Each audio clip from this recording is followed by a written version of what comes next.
और चीन जिसका डर था वो करने लगा है। इस वक्त की बड़ी खबर आपको बता देना चाहती हूं, चीन की तरफ से ग्लोबल टाइम्स में लिखा गया है कि पीएलए की ड्रिल जो है ताइवान को एक करने की चाइना से, यानी ताइवान के एकीकरण के लिए युद्धाभ्यास लगातार जारी है। और इसी लेख में आगे उसने लिखा है पेलोसी की जो ये यात्रा है वो चाइना की संप्रभुता पर हमला है, सीरियसली वायलेट्स चाइना सोवरेनिटी, ये लिखा है चीन के ग्लोबल टाइम्स, मुखपत्र ग्लोबल टाइम्स में ये बातें लिखी हुई है।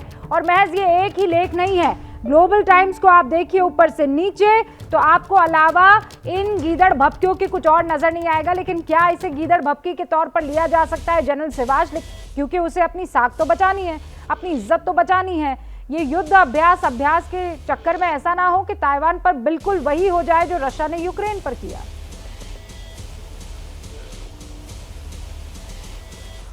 हाँ बिल्कुल बिल्कुल रूबिका, ये सच्चाई है कि जो यूक्रेन में हुआ ऐसा ताइवान में हो सकता है, मगर आपको समझना पड़ेगा यूक्रेन और जो ताइवान ये दो अलग अलग देश हैं और बहुत अलग अलग सिचुएशन है। यूक्रेन का कोई ज़्यादा इम्पोर्टेंस नहीं था अमेरिका को, यूक्रेन का तो एक मोहरा बना के अमेरिका ने रूस को कमज़ोर करने का एक तरीका है। मगर जो ताइवान है वो तो एक इंडो पैसिफिक के अंदर माउथ ऑफ इंडो पैसिफिक में बैठा हुआ है और वो बहुत ही इम्पोर्टेंट है अमेरिका के लिए। अगर अमेरिका को सुपर पावर रहना है तो ताइवान को अपने साथ रखना बहुत ज़रूरी है, क्योंकि 60 से 70% जो इंटरनेशनल ट्रेड है वो यहाँ से जाता है। Whosoever govern the Indo-Pacific will govern the rule, will govern the world in future। तो ऐसे में जो ताइवान है वो अमेरिका के लिए बहुत ज़्यादा इम्पोर्टेंट है और अमेरिका इसको कभी भी नहीं छोड़ेगा कि चीन उसको एक प्रकार से कब्जा कर ले। नहीं तो जनरल सिवाच इसमें क्या होगा, मैं एक आम नागरिक के तौर पर समझने की कोशिश करूं तो जनरल सिवाच, अभी तो वो नैन्सी पेलोसी को बचा रहा था, जापान की मदद ले ली, फिलीपींस की मदद ले ली, साउथ कोरिया की मदद ले ली, तमाम जो उनके आसपास के इलाके उनकी मदद ले ली। नैन्सी के लिए ये काम उन्होंने किया। नैन्सी पेलोसी एक बार वहां से निकल गई और चीन जब अपने पंजे उनके ऊपर गाड़ने लगा तब क्या होगा?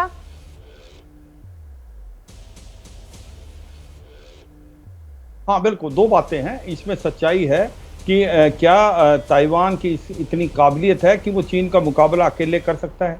शायद नहीं। स्ट्रेटेजिक डेप्थ है नहीं, छोटा आइलैंड है और वो ज़्यादा देर चीन के मुकाबले में टिक नहीं पाएगा अगर उसको अकेला रुकना है। तो फिर क्या होगा?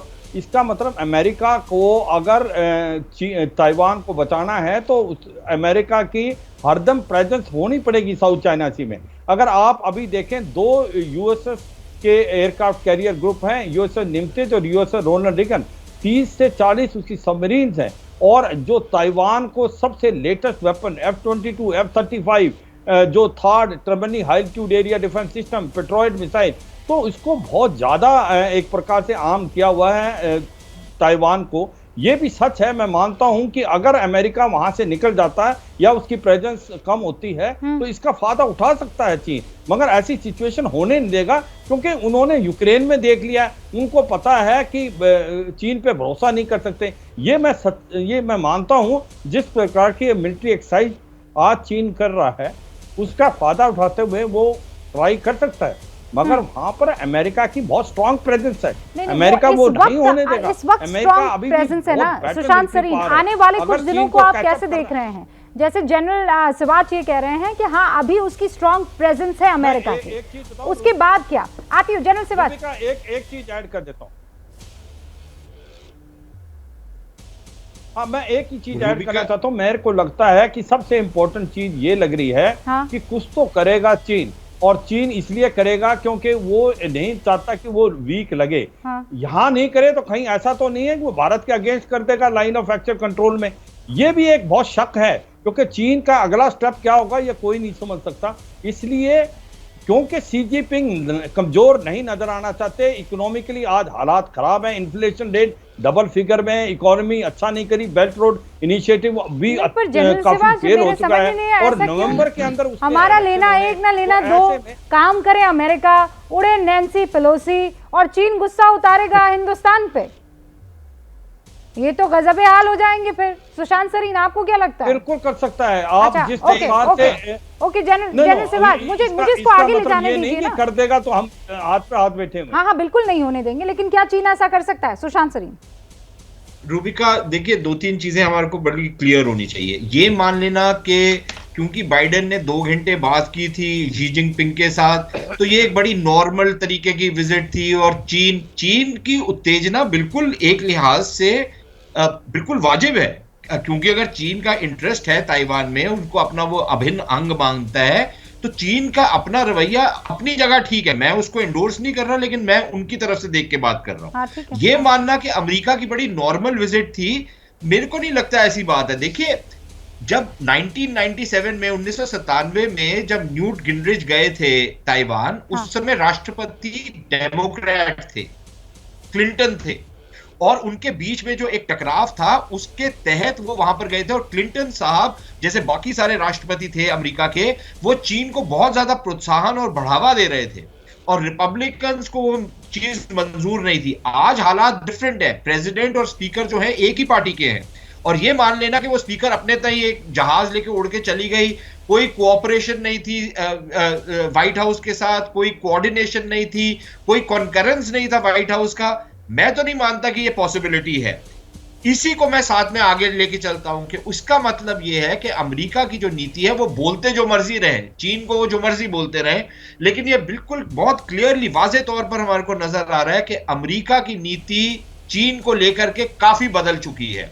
वो बेशक ये बोलते रहे कि अभी हमारी कोई नीति बदली नहीं है, हम वन चाइना पॉलिसी में बिलीव करते हैं, लेकिन वो वन चाइना पॉलिसी की जो इस्लामी स्लाइसिंग है वो शुरू हो गई है।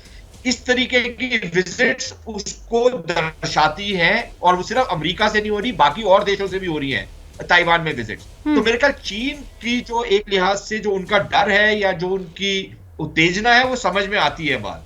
अब चीन आगे क्या कर सकता है? मेरे ख्याल एज ऑफ नाउ अगले चंद दिनों में, हफ्तों में, हो सकता है मैं गलत हूं, लेकिन यूक्रेन का एग्जाम्पल ठीक इसलिए भी नहीं है क्योंकि यूक्रेन में जो कुछ हुआ रूस के साथ, वो दुनिया भर ने देख लिया।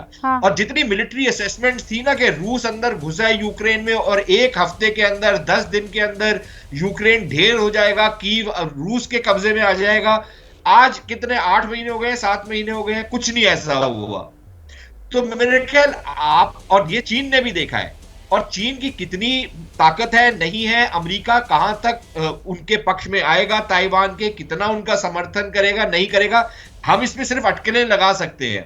लेकिन ये मान लेना कि अगर चीन का हमला हुआ तो ताइवान जो है बिल्कुल ढेर हो जाएगा, मुझे नहीं लगता। और चीन को फिर यह भी देखना पड़ेगा, जो जनरल साहब बात कर रहे हैं उसी को मैं उल्टाता हूं, कि चीन को यह भी देखना पड़ेगा कि चीन की जो अर्थव्यवस्था चरमराई हुई है, चीन के अंदर जो एक प्रॉब्लम्स हैं पॉलिटिकल और इकोनॉमिक, क्या ताइवान के ऊपर यलगार करके चीन और अपने आप को एक खड्डे में डालेगा या उस खड्डे से बाहर निकलेगा? और इसमें एक बहुत बड़ा सवालिया निशान है। जो चीनी कोई भी राष्ट्रपति होगा वो इसको 10 बारी सोचेगा, क्योंकि अगर वो हार गया जंग तो फिर वो सीधा सूली से लटकेगा और कोई उसके पास चारा नहीं है, फिर उसको कोई बख्शेगा नहीं। वो क्या मजबूरी है मेरी, बताइए।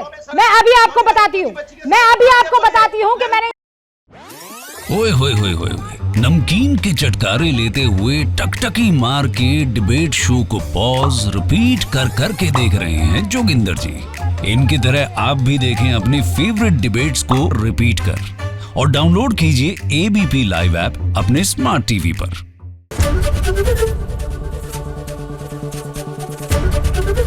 एबीपी न्यूज आपको रखे आगे।